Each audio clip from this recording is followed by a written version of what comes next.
علامات کبریٰ کا ذکر، بڑی علامتیں جو کہ بالکل خرق عادت کے انداز میں ہوگی، جن کا معاملہ جو ہے وہ آپ کے ناپ تول میں نہیں آ سکتا، آپ کی کیمسٹری فزکس اس کا جو ہے وہ نہیں کر سکتی، ادراک ہوگا یہ قیامت کی۔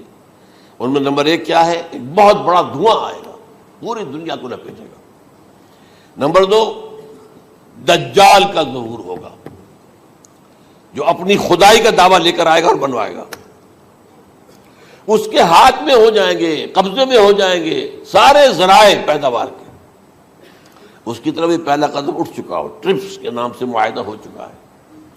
کوئی ملک اپنا بیج پیدا نہیں کر سکتا ہو، یہ بیج ہم نے ڈیولپ کیے ہیں۔ ان کے ڈیولپمنٹ سے پہلے تم ایک ایکڑ سے کتنی گندم لیتے تھے، آج کتنی لے رہے ہو؟ کس بنا پر؟ جینیٹکس کا جو کام ہم نے کیا ہے اس کی بنا پر ہو رہا۔ ہاں تو ہمارا حق ہے، اس کی رائلٹی ہمارے پاس آنی چاہیے۔ لہذا صرف ان اداروں سے، ملٹی نیشنل سے خریدا جائے گا بیج، اور بیج بھی وہ دیں گے وہ کہ جس سے جو فصل اگے گی وہ بیج نہیں لا سکتی، وہ بیج کا کام نہیں کر سکتی۔ جیسے آپ کو معلوم ہے کہ آپ کے ہاں جو گوشت کھایا جاتا ہے مرغے کا، تو مرغا وہ جو ہے اس میں مرغا ہو یا مرغی ہو، اس کے اندر کوئی وہ کیفیت ہی نہیں ہے۔ ان کے انڈے جو ہے ان سے آپ بچے حاصل نہیں کر سکتے، ہے تو انڈا، دیکھنے کو تو انڈا ہے، لیکن وہ بنڈا جو ہے اس سے بچہ تو نہیں حاصل کر سکتے۔ ایسے ہی وہ گندم کا بیج دیں گے، نظر آئے گی گندم، لیکن اس کے اندر وہ صلاحیت نہیں ہے کہ اس سے جو فصل اگے گی اس کا نتیجہ جو ہے وہ بھی آپ لے سکیں۔ یہ ہونا ہے، اللہ جانے، قدم اٹھ رہے ہیں ادھر۔ پھر یہ ہے کہ دابۃ الارض، زمین سے ایک حیوان نمودار ہوگا، زمین شق ہوگی۔ ابھی میں کہہ رہا ہوں خرق عادت ہے، یہ چیزیں وہ نہیں ہیں جو ہماری کسی حساب کتاب میں جو باتیں پہلے آئی ہیں وہ تو حساب کتاب میں آ رہی ہیں، ساری سمجھ میں آ رہی ہیں، ساری چیزیں مشاہدہ ان کا ہو رہا ہے۔ لیکن یہ ہے کہ دابۃ الارض، یہ کہتے ہیں کہ کوہ صفا، اس میں تو نہیں ہے حدیث میں، کوہ صفا پھٹے گا اور اس میں سے ایک حیوان دابہ وہ ظاہر ہوگا، تو اسی لیے فرمایا ہے وَإِذَا وَقَعَ الْقَوْلُ عَلَيْهِمْ أَخْرَجْنَا لَهُمْ دَابَّةً مِّنَ الْأَرْضِ تُكَلِّمُهُمْ، تو ہم اندر سے پیٹ کے چیر کر زمین کے پیٹ کو ایک حیوان کو برآمد کریں گے جو انسانوں سے بات کرے گا، گفتگو کرے گا۔ نمبر 4، طلوع الشمس من المغرب، یہ بھی خرق عادت، سورج تو طلوع ہوتا ہے مشرق سے، غروب ہوتا ہے مغرب میں، لیکن اس وقت معاملہ الٹا ہو جائے، یعنی جو کائنات کے اندر جو گڑبڑ ہوگی کچھ سمجھ میں بات آتی ہے کہ یہ معاملہ جو ہے یہ تو اس پورے سولر سسٹم کو اگر بدل دیتے ہیں تو مشرق مغرب ہو جانا، مغرب مشرق ہو جانا، یہ بالکل سمجھ میں آنے والی بات ہے۔ اس کے بعد ہے عیسیٰ ابن مریم کا نزول، جس کے بارے میں آج میں نے گفتگو کی ہے تفصیل سے۔ یہ نزول ہونا ہے، یہ علامات قیامت میں سے حضور نے بیان فرمایا ہے، اور قرآن مجید کی جو اصطلاحات ہیں اس کے حوالے سے میں نص قطعی جو ہے وہ میں آپ کے سامنے رکھ چکا ہوں۔ پھر یاجوج ماجوج کا ایک معاملہ ہے، یہ میں ابھی اس وقت زیادہ اس پر بات نہیں کر سکتا۔ حضرت عیسیٰ علیہ السلام کے نزول کے بعد 2 کام ہوں گے، یہودیوں کا قلع قمع ختم، تمام یہود، ایک کام تو یہ ہونا ہے، اور نمبر 2 عیسائیت کا ختم ہو جانا، عیسائیت کی نفی کر دیں گے، بھائی میں تم مجھے خدا کا بیٹا بنائے بیٹھے ہو، میں تم خدا کا بیٹا نہیں ہوں، میں تو اس کا بندہ ہوں، رسول ہوں، میں نے تم سے کب کہا تھا کہ مجھے خدا کا بیٹا بناؤ۔ نمبر 2 یہ کہ وہ خنزیر کو قتل کر دیں گے، یعنی یہ تم نے خنزیر کب سے کھانا شروع کر دیا؟ میں تو تم کو نہیں کہا، اجازت دے کر گیا تھا، یہ تو شریعت موسوی میں حرام تھا، اور میں کہہ کر گیا تھا کہ یہی شریعت تم پر لاگو رہے گی، ہاؤ کم تم نے کیسے کی؟ آج بھی بہت سے رومن کیتھولکس جو ہے وہ سور نہیں کھاتے، وہ اس میں ہے ان کے اندر کچھ نہ کچھ بات جو ہے جو حضرت عیسیٰ کی تعلیمات کا کچھ اثر ان کے ہاں ہے۔ میں تو ایک مرتبہ، یہ 1971 کی بات ہے، 4-5 دن کے لیے برسلز میں رکا تھا، اس لیے کہ وہاں مجھے ایک صاحب نے خط لکھا تھا کہ وہاں ایک نوجوان ہے، ابھی اس میں ایمان لایا ہے، اور اس کے کچھ مسائل ہیں، ہم کوشش کر رہے ہیں ان کے مسائل حل کریں، آپ بھی جا رہے ہیں۔ میں انگلینڈ جا رہا تھا تو واپسی پر آپ ان کے یہاں چند دن ٹھہرے، میں حیران ہوا، ویسے اس نے مجھے اپنے گھر ٹھہرایا نہیں، اس لیے کہ ماں باپ تو اس کے کرسچن تھے، اور پولیس کا چیف آفیسر اس کا باپ تھا، چیف آف پولیس فورس۔ اس نے مجھ سے 1 دن کھانے پہ بلایا، میں ہوٹل میں ٹھہرایا مجھے، اس نے کہا آپ اطمینان سے یہاں کھانا کھائیں، اس گھر میں نہ آج تک کوئی شراب کی بوند آئی ہے اور نہ ہی کوئی بوٹی آئی ہے سور کی. Roman Catholics. اب اکلوتا بیٹا تھا یہ عبدالعزیز نے بعد میں نام رکھا. وان کینٹر اس کا نام تھا جو کہ اوریجنل تھا. پھر اس نے نام رکھا عبدالعزیز وان کینٹر. پرانا نام بھی بہرحال رکھا. نہایت ایک نہایت خوبصورت. 28 سال کی عمر تھی اور اس وقت میں نے دیکھا تھا کہ اس کی فقہی معلومات جو ہے میری معلومات سے 10 گنا زیادہ. اس کی وجہ کیا ہے؟ وہ گیا تھا موراکو میں ایز اے ٹیچر ملازمت کرنے، پیسہ کمانے. وہاں وہ مسلمانوں سے اس کا ہوا رفع ضبط ہوا، اسلام کی تعلیمات سامنے آئی، اسلام لے آیا. اب اکلوتا بیٹا ہے اور ماں باپ جو ہے کرسچن کیتھولکس. جب وہاں سے واپس آیا تو پھر کہتے ہیں کہ ہمارے درمیان ایک معاہدہ ہے، وی آر لیونگ ٹوگیدر، لیکن یہ معاہدہ ہے ہم مذہب پہ بات نہیں کریں گے، بس باقی جو بھی ہے وہ ساتھ رہ رہے ہیں. لیکن میں حیران ہوا، مجھے معلوم نہیں تھا. اچھا اس کے بعد اس نے جب اسلام کا فیصلہ کیا تو اس کے سامنے سوال آیا کون سی فقہ اختیار کروں. تو اس نے بڑی جو ہے تھورو اسٹڈی کی ہے تمام فقہوں کی، کمپیریٹو اسٹڈی. ان کو کرنے کے بعد پھر فائنل فیصلہ اس کا یہ تھا کہ حنبلی فقہ میں اختیار کروں. چاروں فقہوں میں سب سے لیٹسٹ حنبلی ہے، یعنی حنفی نمبر 1، پھر مالکی نمبر 2، پھر اس کے بعد شافعی نمبر 3، پھر یہ امام احمد ابن حنبل ہے. اور امام احمد ابن حنبل کے زمانے تک احادیث بہت بڑے پیمانے پر جمع ہو چکی تھی، جبکہ ابھی حضرت امام ابو حنیفہ کے زمانے میں کوئی اتنا زیادہ جو ہے حدیث کا بھی ذخیرہ نہیں بنا تھا. اسی پر تو لوگ حیران ہوتے ہیں کہ زیادہ حدیث امام ابو حنیفہ کے علم میں نہیں تھی، لیکن بجال ہے کہ ان کا کوئی فتویٰ جو ہے کتاب و حدیث کے کتاب اور سنت کے خلاف ہو. اگرچہ انہوں نے صاف کہا کہ اگر تم پاؤ کوئی ایسی سچی حدیث، پختہ حدیث جو میری کسی رائے کے خلاف ہو تو میری رائے کو دیوار پر دے مارنا اور اس صحیح حدیث کی پیروی کرنا. لیکن ویسے اس کے بعد یہ کمال یہ ہے کہ بہت ہی کوئی شاذ معاملہ ہے کہ جس میں ان کا کوئی فتویٰ وہ کتاب و سنت کے منافی ہو یا سنت کے منافی ہو. کتاب پہ تو سوال پیدا نہیں ہوتا، کتاب تو ساری ان کے سامنے موجود تھی. اس کے بعد یہ ہے کہ یاجوج ماجوج اصل میں بتا رہا تھا آپ کو کہ جب عیسائیت بھی ختم ہو گئی، یہود ویسے ختم ہو گئے، استیصال ہو گیا، جڑ کٹ گئی. اب عیسائیت گویا کہ اسلام میں ضم ہو گئی. عیسائیت بہتری سے مذہب ختم، یہودی خود ختم. اب یہ طاقت کتنی ہو جائے گی؟ تقریباً 2/3 دنیا آ گئی. تمام اب عیسائی 2 ارب کے قریب ہے، 1 ارب 90 کروڑ ہوں گے، یا مسلمان بھی 1 کروڑ 50-60 لاکھ ہیں. دونوں کو جوڑ لیجیے کتنے ہو گئے؟ 6 ارب کل آبادی ہے.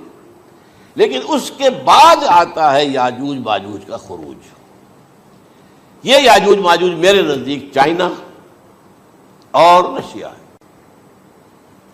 ان کی مجموعی طاقت اتنی ہوگی اور یہ اس طرح آئیں گے ہر اونچائی پر سے اترتے ہوئے، پھسلتے ہوئے. جیسے 1962 میں جب وار ہوئی تھی بٹوین چائنا اینڈ انڈیا 1962 میں، تو وہ اس وقت کا نقشہ مجھے آج بھی اخبارات میں پڑھتا تھا تو یاد، waves after waves of Chinese soldiers were coming down the slopes of Himalayas. یہ تو وہ ہے نا جن کی تعداد کا کوئی حساب نہیں ہے. اور رشیا اور یہ مل کر جو ہے، میرا اندازہ یہ ہے کہ جب پہلے ملحمۃ العظمیٰ ہوگی وہ عیسائیوں اور مسلمانوں کے درمیان، اس وقت یہ دونوں پاورز نیوٹرل رہیں گی. لیکن غالباً یہ بات طے کر لیں گی کہ ویپنز آف ورلڈ جو ہے ماس ڈسٹرکشن، یہ استعمال مت کرنا.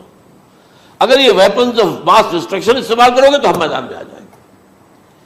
اس میں وہ جنگ جب ہو چکے گی، پھر حضرت عیسیٰ کو فتح حاصل ہو جائے گی، اور پھر یہ کہ یہودیت ختم ہو جائے گی، عیسائیت بطور مذہب ختم ہو کر اسلام میں ضم ہو جائے گا. پھر وہ 40 برس کا عہد حکومت ہے حضرت عیسیٰ علیہ السلام. لیکن جب یہ فتح ہو جائے گی ان پر، اب یاجوج ماجوج آئیں گے اور اتنی تعداد میں آئیں گے کہ بحیرہ طبریہ جو ہے اس کا سارا پانی پی جائیں گے. یہ تو اگر آپ کو کبھی اندازہ ہو یا کوئی آپ جانیں ان لوگوں کو جو ان چینیوں سے واقف ہیں، وہ کہتے ہیں زمین پر ہلتی ہوئی کوئی چیزوں سے وہ چھوڑی چھوڑ کے کھا جائیں گے. جہاں وہ جاتے ہیں ایز اے لیبرر، وہاں کے جو سارے کتے ہیں ختم، ساری بلیاں ختم، ہر شے، وہ جو سانپ کھاتے ہیں، ہر چیز کھاتے ہیں. اور یہ تمام ایسٹرن کنٹریز کے اندر ہوتا ہے. بڑی ڈیلیشیس ڈشز ہیں یہ، سانپ وغیرہ وغیرہ. اور یہ جس طرح کھا جائے، پانی پیا ایک قطرہ نہیں رہے گا اس پر. تو پھر جو ہے اللہ تعالیٰ اس وقت جو ہے اس میں ایک ایسی بیماری پیدا کرے گا یہ سب مر جائے. یہ معجزے سے ہوگا. یعنی ان کے اوپر فتح جو ہے وہ عام لڑائی کے ذریعے سے نہیں ہوگی، بلکہ اس کے اوپر فتح جو ہوگی وہ اللہ تعالیٰ سے معجزہ. ایک بیماری پیدا ہوگی، سب مر جائے گا. اور اس کے بعد اللہ تعالیٰ ایسے پرندے بھیجے گا بڑی لمبی لمبی گردنوں والے، وہ ان سب کو کھا جائیں گے. جیسے ہمارے ہاں گدھ ہوتے ہیں وہ ان کو صاف کر دیں گے. ورنہ تو یہ ہے کہ پوری دنیا کے اندر جو بدبو اور جو پیدا ہوتا معاملہ اس سے، تو اس نوع انسانی کی بقا ممکن نہیں تھی. ان کے خاتمے کے بعد پھر یہ ہوگا کہ حکومت اسلامی جو ہے پوری دنیا میں حضرت مسیح علیہ السلام کی ہوگی. 45 برس وہ رہیں گے. اسی میں وہ کہلن بھی آ جائے گا، وہ فی المہد و کہلن جو میں نے شروع میں بیان کیا تھا. اسی میں پھر یہ ہے کہ وہ شادی بھی کریں گے، ان کی اولاد بھی ہوگی. اور پھر ان کا انتقال ہوگا تو حضرت حضور صلی اللہ علیہ وسلم کے حجرے میں، وہیں پر جہاں حضور اور ابو بکر اور عمر رضی اللہ تعالیٰ عنہم دفن ہے، وہیں پہ ان کو دفن کیا جائے گا.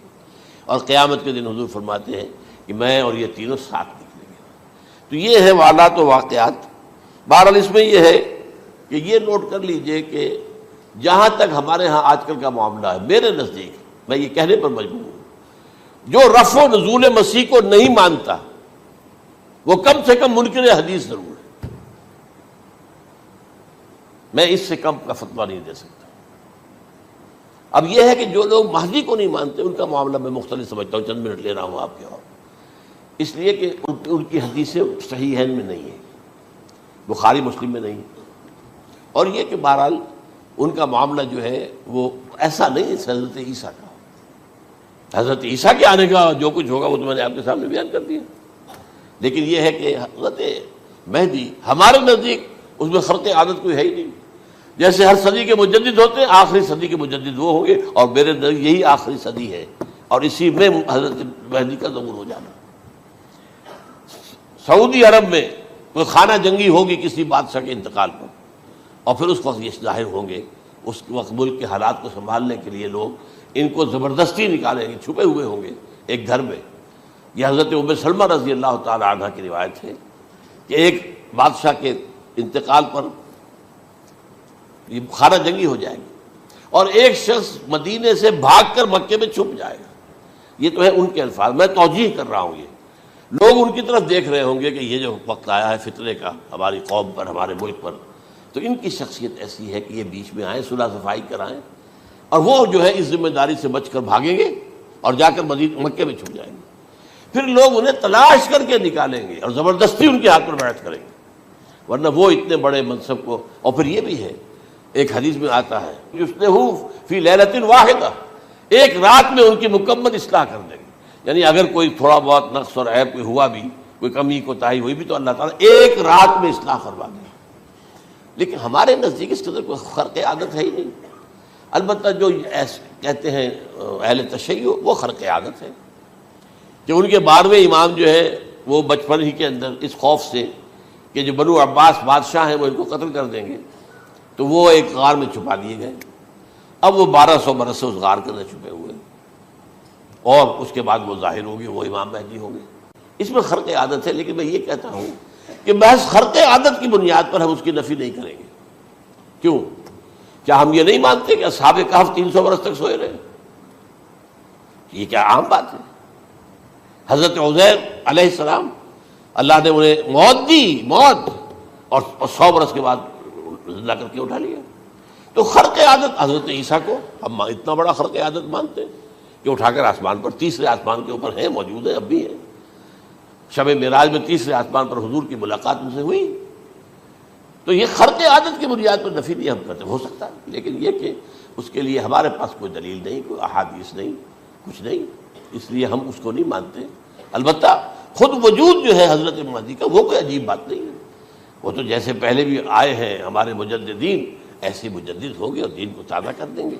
ایک صحیح اسلامی ریاست جو ہے وہ عرب میں قائم ہو جائے گی دوبارہ. حضور نے فرمایا وہ عدل اور انصاف سے عرب کو اسی طرح بھر دے گا جیسے کہ وہ اس سے پہلے ظلم اور جور اور زیادتیوں کے اوپر سے بھری ہوئی ہوگی. تو یہ کام ہوگا، یہ تو مجدد کا کام ہوتا ہی ہے. اس حوالے سے لیکن بہرحال میں نے پھر بھی کہا کہ اگر احادیث کی کمزوری کی وجہ سے کہ صحیح عین میں نہیں ہے، اگر کوئی شخص انکار کرے تو مجھے کوئی اعتراض نہیں ہے، ٹھیک ہے، لیکن جو حضرت عیسیٰ کے نفع سماوی اور حضرت عیسیٰ کے نزول کا انکار کرتا ہے وہ کم سے کم، میں انہیں اور آگے کوئی فتویٰ نہیں دیتا کہ وہ کافر ہو گیا یا یہ ہو گیا یا وہ ہو گیا، لیکن منکر حدیث کے لائن میں تو وہ لازماً کھڑے ہو گئے۔ سرکار سے دل جس نے سنوارا ہوگا، اس کی قسمت کا بلندی پہ ستارہ ہوگا، اس کی قسمت کا بلندی پہ ستارہ ہوگا، عشق سرکار سے دل جس نے سنوارا